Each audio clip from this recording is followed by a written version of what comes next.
नमस्कार दोस्तों, मैं हूं सागर और आप सभी का बहुत बहुत स्वागत है आज के अपने इस वीडियो में। आज के इस वीडियो में हम बात करने वाले हैं HCL टेक के क्वार्टर 2 के नतीजों के बारे में। विप्रो के नतीजे अभी थोड़ी देर पहले आए और अब HCL टेक के नतीजे भी आते हुए दिखाई दे रहे हैं।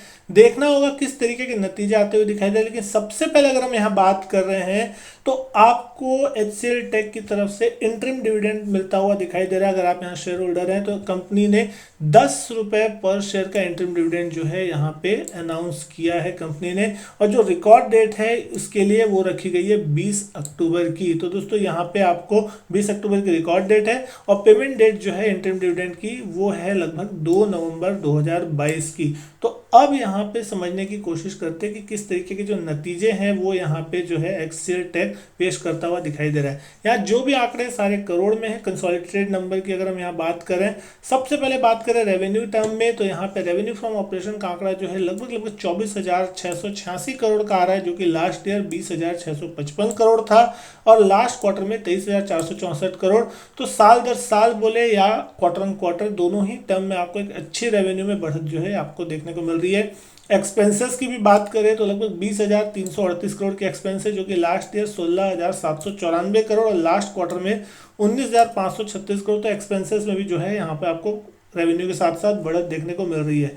प्रॉफिट के नंबर की बात करें तो सारे टैक्सेस हटाने के बाद जो इस क्वार्टर का प्रॉफिट आता हुआ दिखाई दे रहा है, प्रॉफिट फॉर द पीरियड, वो आप देख सकते हैं 3487 करोड़ 3,487 करोड़, जो कि लास्ट ईयर के क्वार्टर में था 3,263 करोड़ का और 3281 करोड़ था लास्ट क्वार्टर में। तो यहाँ पे आपको कोई बहुत बड़ा जंप जो है साल दर साल बेसिस पे अगर आप या क्वार्टर ऑन क्वार्टर बेसिस पे देखने की कोशिश कर रहे हैं तो नहीं देखने को मिल रहा है। 4 से 5% के आसपास का ही मोटा मोटी जंप जो है कहीं ना कहीं देखने को मिल रहा है। 200-250 करोड़ के आसपास का जो जंप है साल दर साल आपको देखने को मिल रहा है।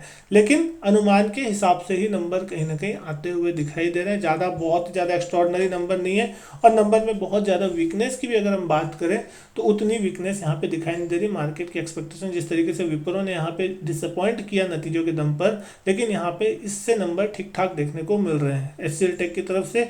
लेकिन अब बात करें अगर ईपीएस के टर्म में तो बेसिक ईपीएस इस क्वार्टर में आ रही है लगभग 12.90 रुपये के आसपास, जो कि लास्ट ईयर थी 12 रुपये की और 12.13 रुपये थी पिछले क्वार्टर में। तो यहाँ पे ईपीएस में भी जो है कहीं ना कहीं बढ़त देखने को मिल रही है।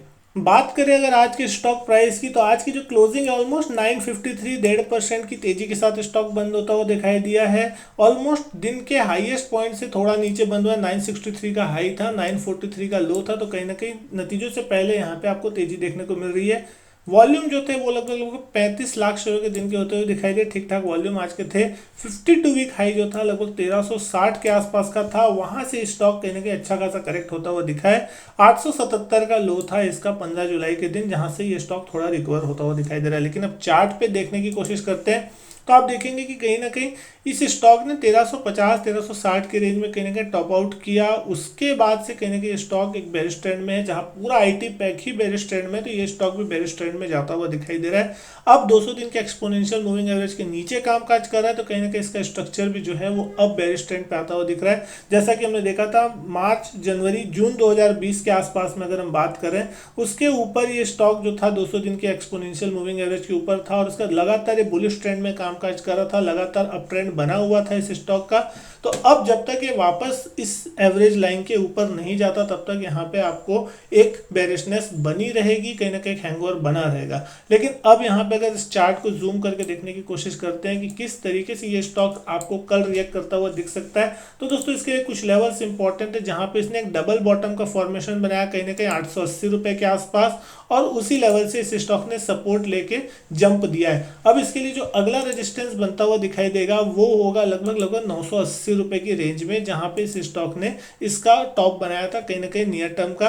तो अब देखना होगा कि अभी 952 रुपए के आसपास स्टॉक चलता हुआ दिखाई दे रहा है। कल अगर ये 980 रुपए के आसपास रेजिस्टेंस फेस करता है तो वहां पे आपको देखना होगा कि क्या ये उस लेवल को पार करता है। अगर 980 के ऊपर ये स्टॉक कारोबार करता है तो फिर आपको एक अच्छी तेजी ऊपर देखने मिलेगी। शॉर्ट कवरिंग और फ्रेश बाइंग भी जो है फिर उसको कहीं ना कहीं 4 डिजिट की तरफ लेके जा सकती है, 1000 रुपए की तरफ के लेवल की तरफ आपको देखने मिल सकता है। लेकिन अगर यहाँ पे किसी कारण से कोई गिरावट देखने मिलती है तो सबसे पहला लेवल जो कि कल का क्लोजिंग लेवल था, जो कि लगभग 935 940 की रेंज के आसपास में था, तो अगर ये स्टॉक 940 के नीचे जाने की कोशिश करता है तो उसके बाद यहाँ पे थोड़ी बेरिशनेस जो है इस स्टॉक में आपको देखने को मिल सकती है, और उस कंडीशन में फिर कहीं ना कहीं स्टॉक जो है आपको थोड़ा बेरिश होता हुआ दिखाई दे सकता है, और उसके बाद ये स्टॉक 900 की तरफ भी बढ़ता हुआ आपको दिखाई देगा।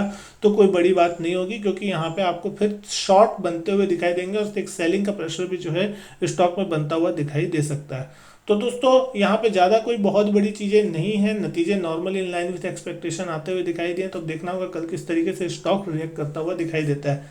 तो दोस्तों मैं उम्मीद करता हूँ वीडियो जो है आपको पसंद आई हो। वीडियो अच्छी लगी तो वीडियो लाइक करें, शेयर करें अपने दोस्तों के साथ। चैनल को सब्सक्राइब नहीं किया तो चैनल सब्सक्राइब जरूर करें। मैं आपसे मिलता हूं अपने नेक्स्ट वीडियो में, तब तक के लिए goodbye and thank you.